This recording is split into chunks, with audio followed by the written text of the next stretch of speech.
Fala galera, aqui é o João YouTube. Hoje eu vou fazer um unboxing dos presentes que eu ganhei do meu papai.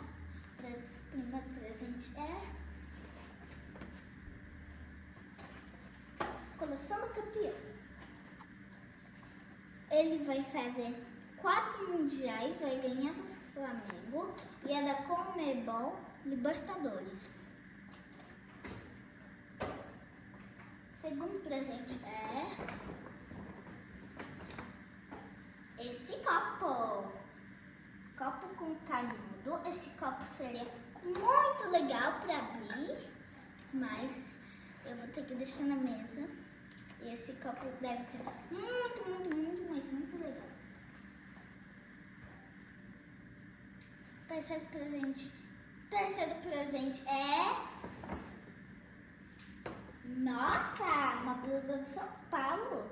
Obrigada, papai. Olha, essa daqui é a blusa, super legal.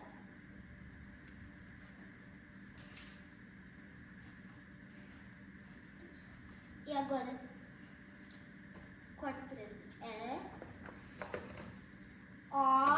uma camiseta do James Rodrigues. Obrigado, papai. Eu adorei. Olha aqui, essa camiseta é muito boa.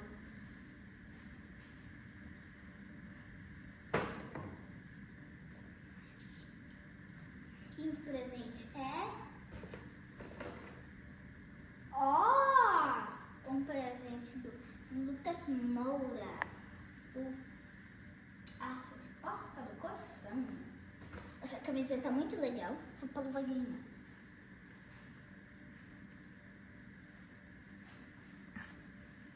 Sexto presente é...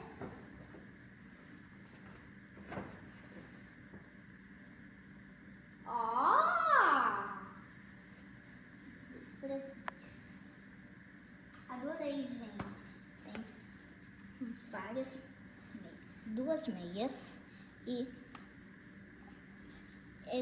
essa camiseta aqui. É muito legal. Agora, sétimo presente. Uau! Shorts! Uau! É muito legal. Deve servir em mim. Agora,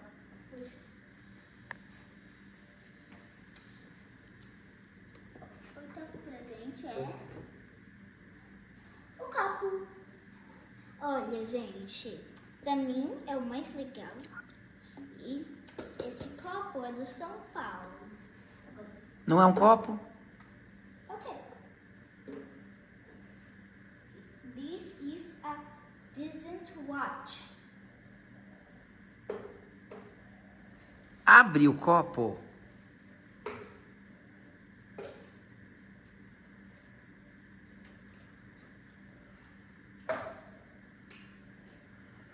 Um relógio. Ainda também esse. Eu não sei o que é. Deve ser muito legal. Agora, esse relógio é bem legal. Falou, galera. Se inscreve no canal, deixa like.